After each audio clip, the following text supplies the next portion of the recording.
ಸ್ವಾಮೀಜಿಗಳು ಎಂಟ್ರಿ ಆಗೋದು ಒಪ್ತೀರಾ? ಎಲ್ಲ ಸಮುದಾಯದ ಸ್ವಾಮೀಜಿಗಳು, ಯಾಕಂತ ಹೇಳಿದ್ರೆ ಸ್ವಾಮೀಜಿಗಳ ಅಂತಲ್ಲ, ಇದು ಪ್ರಜಾಪ್ರಭುತ್ವ ದೇಶ, ಹೌದಲ್ವಾ? ಒಂದು ಸರ್ಕಾರ ಒಬ್ಬರನ್ನ ಮಾಡಿ ಇನ್ನೊಬ್ಬರನ್ನ ಮಾಡಬೇಡಿ. ಸ್ವಾಮೀಜಿಗಳಿಗೆ ಇದು ನೈತಿಕತೆ ಪ್ರಶ್ನೆ ಅಲ್ವಾ ಸರ್? ಸ್ವಾಮೀಜಿಗಳು ಮೊದಲನೇದಾಗಿ ಇವ್ರದ್ದು ಹೆಂಗಾಗ್ಬಿಟ್ಟಿದೆ ಅಂದರೆ, ಈ ಕಾಂಗ್ರೆಸ್ಸಿಂದ ಏನಾರು ಒಂದು ಆಗೋಗ್ಬಿಡ್ಲಿ ಅಂತೇಳಿ ಅವರು ಹೊರಗೆ ಬಂದು ಸ್ಟೇಟ್ಮೆಂಟ್ ಕೊಡ್ತಾರೆ. ಅವ್ರ ಪರವಾಗಿರ್ತಕ್ಕಂಥ ಸ್ವಾಮೀಜಿಗಳಿದಾರೆ ಹೊರಗೋ ಒಟ್ಟಿನಲ್ಲಿ ಈ ನಾಟಕ ಮುಗಿದ್ರೆ ಸಾಕಾಗಿದೆ ಎಲ್ರಿಗೂ ರಾಜ್ಯದಲ್ಲಿ, ಆಯ್ತಾ? ಇವ್ರದ್ದು ಹೆಂಗಾಗ್ಬಿಟ್ಟಿದೆ ಅಂದರೆ ಪರಿಸ್ಥಿತಿ, ಈಗ ಅಧಿಕಾರ ಬದಲಾದ್ರೆ ಏನು, ಬೆಂಕಿಯಿಂದ ಬಾಣಲೆಗೆ ಬಿದ್ದಂಗೆ ಅಷ್ಟೇ. ಏನಾದರೂ ಪ್ರಯೋಜನ ಇದೆಯಾ ಜನರಿಗೆ? ಇದು ಬೆಂಕಿ, ಅಲ್ಲಿಂದ ಬಾಣ್ಲೆಗೆ ಬೀಳುತ್ತೆ ಅಷ್ಟೇ.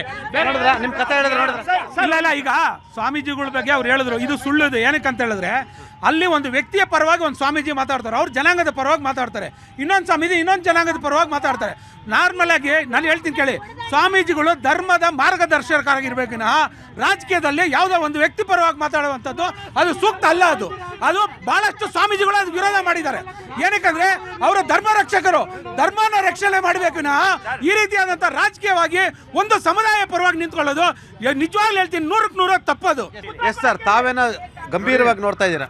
ಹಾವೇರಿನಲ್ಲಿ ಒಬ್ಬ ಮಹಿಳೆ, ಗರ್ಭಿಣಿ ಮಹಿಳೆ, ತನ್ನ ಮಗುವನ್ನ ಆಪರೇಷನ್ಗಂತ ಹೋದಾಗ ಅಲ್ಲಿ ಅವ್ರಿಗೆ ಸ್ಥಳ ಇರೋದಿಲ್ಲ, ಡಾಕ್ಟ್ರ್ ಇರೋದಿಲ್ಲ, ಹೋಗ್ಲಿ ಟಾಯ್ಲೆಟ್ಗೆ ಬೇಕು. ಇವ್ರು ಹೇಳಿದ್ರಲ್ಲ ಟಾಯ್ಲೆಟ್ 200 ಕಟ್ಟಿಸ್ಕೊಟ್ಟಿದ್ದೀವಿ ಅಂತ. ಟಾಯ್ಲೆಟ್ ಬೇಕು ಅಂತ ಹೇಳಿದ್ರೆ ಟಾಯ್ಲೆಟ್ ಒಳಗಡೆ ಇಲ್ಲ, ಆಚೆ ಹೋಗಮ್ಮ ಅಂತ ಕಳಿಸಿದಾರೆ. ಆ ಆಚೆ ಹೋದ 20 ವರ್ಷಗಳಿಂದ ಈ ರಾಜ್ಯವನ್ನು ಹೇಳಿದ ಎಲ್ಲ ಸರ್ಕಾರಗಳಿಗೂ ಕೂಡ ಎಲ್ಲರೂ ಕೂಡ ಇದಕ್ಕೆ ಜವಾಬ್ದಾರರು. ಎಲ್ಲರಿಗೂ ನಾಚಿಕೆ ಆಗಬೇಕು. ಯಾಕಂದ್ರೆ ಆ ತಾಯಿ ಟಾಯ್ಲೆಟ್ಗೆ ಹೊರಗಡೆ ಅಂತ ಹೋದಾಗ ಮಗು ಆಗಿದೆ, ಆ ಮಗು ಅಲ್ಲೇ ಸ್ಥಳದಲ್ಲೇ ಸತ್ತಿದೆ. ಎಂತಹ ಸರ್ಕಾರ, ಇಂತಹ ಇಲ್ಲಿ ಹೋಗ್ಲಿ, ಹಾವೇರಿ ಬಿಟ್ಬಿಡೋಣ. ಬೆಂಗಳೂರಿನ ಕಗ್ಲಿಪುರದಲ್ಲಿ ಗರ್ಭಿಣಿ ಮಹಿಳೆ ಹೋದ್ರೆ ಡಾಕ್ಟರ್ ಇಲ್ಲ, ಆಂಬ್ಯುಲೆನ್ಸ್ ಇಲ್ಲ, ವಾಪಸ್ ಕಳಿಸಿದ್ದಾರೆ. ಅಲ್ಲೂ ಸಮಸ್ಯೆ ಆಗಿದೆ. ಇಂತಹ ಸರ್ಕಾರ ನಮಗೆ ಬೇಕಾ? ಇಂತಹ ಸರ್ಕಾರಗಳು ನಮಗೆ ಇರಬೇಕಾ? ಯಾರಿಗೋಸ್ಕರ, ಯಾರೋ ಪುರುಷಾರ್ಥಕ್ಕೋಸ್ಕರ ಸರ್ಕಾರ ಮಾಡ್ತಾ ಇದ್ರ? ಕೇವಲ ಸಿದ್ದರಾಮಯ್ಯಗೋಸ್ಕರ, ಡಿ.ಕೆ. ಶಿವಕುಮಾರ್ಗೋಸ್ಕರ ಸರ್ಕಾರ ಮಾಡ್ತಾ ಇದ್ದೀರಾ ನೀವು? ಬೇಕಾಗಿಲ್ಲ ಇಂಥ ಸರ್ಕಾರ, ಕಿತ್ತೋಗಿಬೇಕು ಇಂಥ ಸರ್ಕಾರ ಅಂತಾರೆ. ಕಿತ್ತೋಗಿದ್ದು ನಾವು ಬರ್ತೀವಿ ಅಂತಿದ್ದಾರೆ ಬಿಜೆಪಿ. ಸ್ವಾಮಿ, ನಾನು ಹೇಳೋದು ಕಾಂಗ್ರೆಸ್ ಅವರಿಗೆ, ಇವತ್ತು ನಿಮ್ ಕುರ್ಚಿ ಕಿತ್ತಾಟದಲ್ಲಿ ರೋಡೆಲ್ಲ ಹೆಂಗಾಗಿದೆ ಗೊತ್ತಾ? ಗುಂಡಿ ಬಿದ್ದು ಜನಗಳು ಸಾಯ್ತಾ ಇದ್ದಾರೆ. ಏನ್ ಮಾಡ್ತಾ ಇದ್ದೀರಾ ನೀವು? ರಿಯಲಿ ಮಾಡೋ ಯೋಗ್ಯತೆ ಇದ್ರೆ ಮಾಡಿ, ಇಲ್ಲ ಅಂದ್ರೆ ಬಿಟ್ಟಾಕ್ಬಿಡಿ ಅಷ್ಟೇ. ವಿರೋಧಿ ಧೋರಣೆ ಮಾಡ್ತೀವಿ ಅಂತ ಹೇಳ್ತಾರೆ, ಹೌದಾ? ಖಂಡಿತ. ಇವತ್ತೇನು ನಾವು ಹೋರಾಟ ಮಾಡ್ತಾ ಇರೋದು, ಕೇಂದ್ರದವರು 2400 ರೂಪಾಯಿ ಕೊಡ್ತಾ ಇರೋದು, ಅದ್ರ ಜೊತೆಗೆ 600 ರೂಪಾಯಿ ನೀವು ಕೊಡಿ, ಟೋಟಲ್ ನಾನು 3000 ರೂಪಾಯಿ ಕೊಡಿ ಅಂತ ಹೇಳಿದ್ರೆ, ಆ ಬಂದಿರ್ತಕ್ಕಂಥ ಸಚಿವರು ಬರೀ 2400 ರೂಪಾಯಿ ಕೊಡ್ತೀನಿ ಅಂತೇಳಿ ದೊಡ್ಡದಾಗಿ ಹೇಳ್ಬಿಟ್ಟು ಹೋಗ್ಬಿಟ್ರೆ ನಾವು ಯಾರನ್ನ ಸ್ವಾಮಿ ಕೇಳೋದು? ಅದು ತಗೊಂಡು ಅದ್ರ ಜೊತೆಗೆ ಖರೀದಿ ಕೇಂದ್ರಗಳು ಸ್ಟಾರ್ಟ್ ಮಾಡಿ ಅಂದ್ರೆ ಖರೀದಿ ಮಾಡಲ್ಲ. ನಮ್ಮ ಅಣ್ಣ ಹೇಳ್ಬಿಟ್ಟ ಏನಂತ, ಸ್ವಾಮಿ ರೈತರಿಗೇನು ಕೊಟ್ಟೇ ಇಲ್ಲ ಕೇಂದ್ರ ಸರ್ಕಾರ ಅಂತೇಳಿ. ಹೌದು, ಅವರು ಅಷ್ಟೇ, ಇವರು ಅಷ್ಟೇ. ದಯವಿಟ್ಟು ಹೇಳ್ತಾ ಇದ್ದೀನಿ, ಇವತ್ತು 2400 ರೂಪಾಯಿ ಕೇಂದ್ರ ಸರ್ಕಾರದಿಂದ ಬರ್ತಾ ಇದೆ, 600 ರೂಪಾಯಿ ನಮಗೆ ಸೇರಿಸ್ಬಿಟ್ಟು ಕೊಡಿ ಸ್ವಾಮಿ ಅಂತ ಹೇಳಿದ್ರೆ 4-5 ದಿನಗಳಿಂದ ಬೀದಿಯಲ್ಲಿ ಕೂತ್ಕೊಂಡು ನಾವು ಹೋರಾಟಗಳು ಮಾಡಬೇಕು. ಅದ್ರ ಜೊತೆಗೆ ಖರೀದಿ ಕೇಂದ್ರಗಳು ಓಪನ್ ಮಾಡಿದ್ರೆ ಮಾಡೋಕ್ಕೆ ಯೋಗ್ಯತೆ ಇಲ್ಲ ಈ ರಾಜ್ಯ ಸರ್ಕಾರಕ್ಕೆ. ಸರ್, ಅವ್ರು ಮಾತು ಹೇಳಿದ್ರು.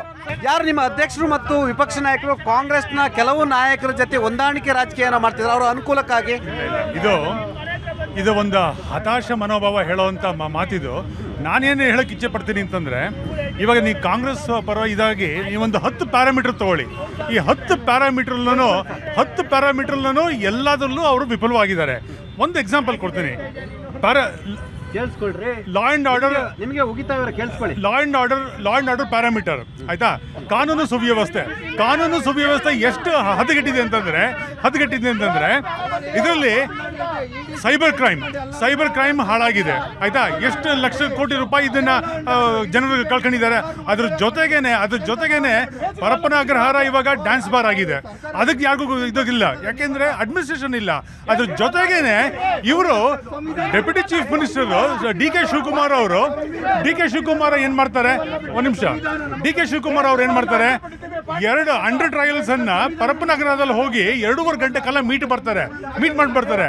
ಏನು ಇದನ್ನ ಸಂದೇಶ ಕಳಿಸ್ತಾ ಇದ್ದಾರೆ ಜನರಿಗೆ? ಇವರು ಆವಾಗ ಸಿಕ್ಕಿದ್ವಾಗ ಏನ್ ಹೇಳ್ತಾರೆ, ದೆಹಲಿ ನಮ್ ದೇವಸ್ಥಾನ, ಅಲ್ಲಿ ಹೋಗಿ ದೇವ್ರನ್ನ ನೋಡ್ಕೊಂಡ್ ಬರ್ತೀವಿ. ಹಾಗಾದ್ರೆ ಇಲ್ಲಿ ವೋಟ್ ಹಾಕಿರೋ ಜನರು ಯಾರು? ವೋಟ್ ಹಾಕಿರೋ ಜನ ಯಾರು? ಓಟ್ ಹಾಕಿರೋ ಜನ ಯಾರಾಗದ ನಿಮಗೆ?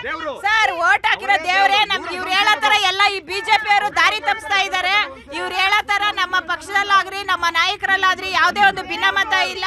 ಎಲ್ರು ಹೇಳಿ ದೇವಸ್ಥಾನ ಅಂತಿರಲ್ಲ, ಅವ್ರು ಪ್ರಶ್ನೆ ಮಾಡ್ತಾರೆ ಓಟ್ ಹಾಕಿರೋ ಜನ ಯಾರು ನಿಮ್ಗೆ? ಜನಗಳು ನಮ್ಮ ದೇವ್ರು.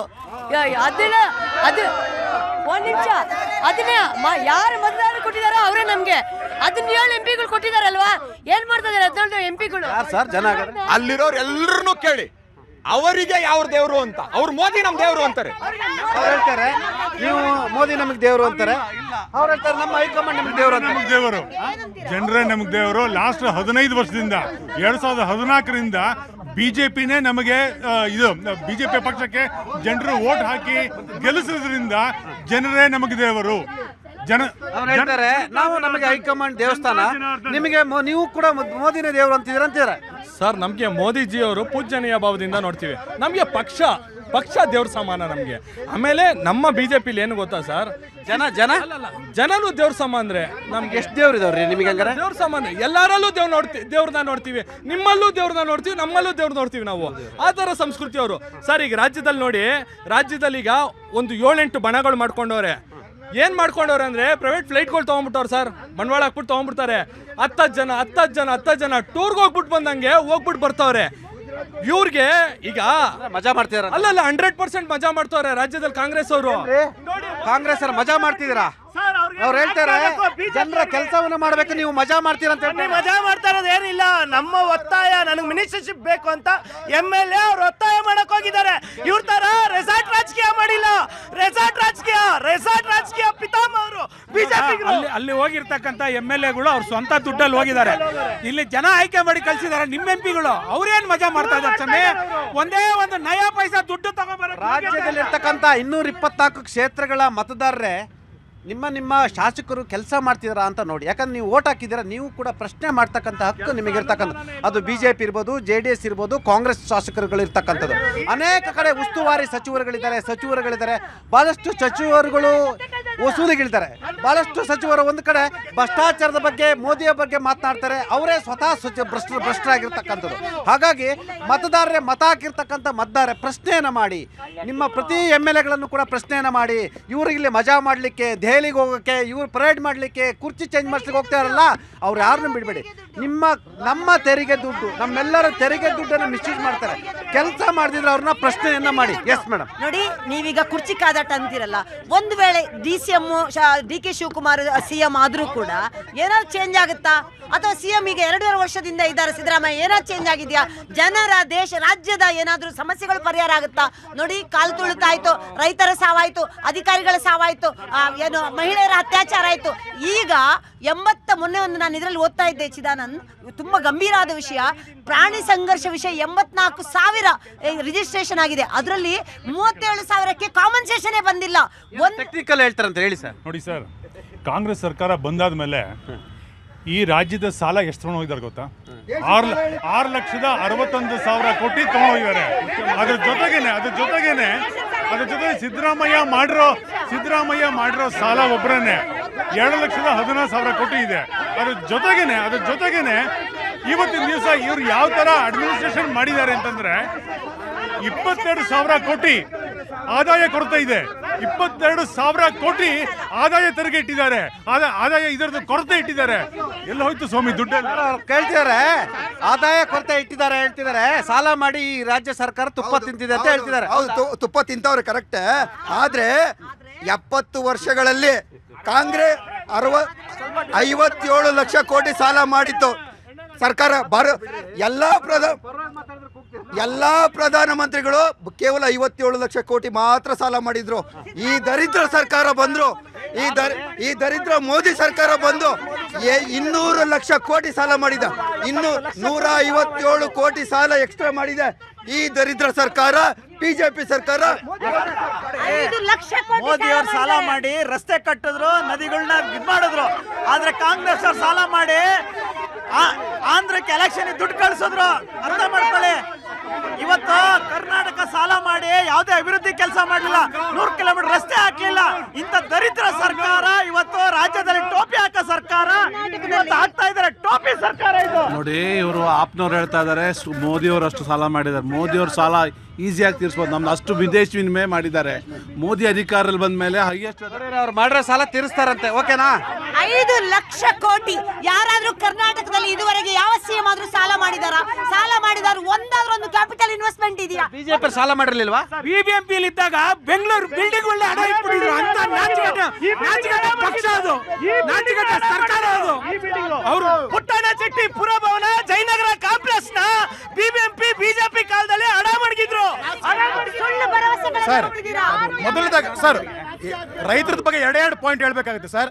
ಇವರು ರೈತರು ಬೆಳಗಾಂನಲ್ಲಿ ಪ್ರತಿಭಟನೆ ಮಾಡ್ತಾ ಇರ್ಬೇಕಾದ್ರೆ ಸರ್ಕಾರ 6 ದಿನಗಳ ಕಾಲ ನಿದ್ದೆ ಮಾಡ್ತಾ ಇದ್ದಂಥದ್ದು.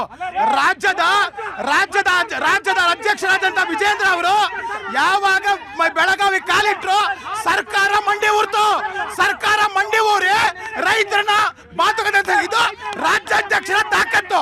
ಎರಡನೇದು, ಇವರ ಕುರ್ಚಿ ಕಿತ್ತಾಟದಲ್ಲಿ ವಿಜೇಂದ್ರ ಅವರು ಹೇಳಿದ್ರು ಬೆಳಗಾವಿ ಅಧಿವೇಶನಕ್ಕೆ ಕುರ್ಚಿ ಕಿತ್ತಾಟ ಇದ್ದಿಟ್ಟೆ ಬದುಕು ಬನ್ನಿ ರೈತರ ಸಮಾನ. ಅದಕ್ಕೆ ಎದುರೆ ಮಂಡಿ ಊರಿ ಸಿದ್ದರಾಮಯ್ಯ ಸರ್ಕಾರ ಇವತ್ತು ತಾತ್ಕಾಲಿಕವಾದಂತ ಕದನ ವಿರಾಮ ಮಾಡಿದ್ದಾರೆ. ಅವ್ರು ಹೇಳ್ತಿದ್ರು ಸಾಲದ ಬಗ್ಗೆ ಮಾತಾಡ್ತಿದ್ರು.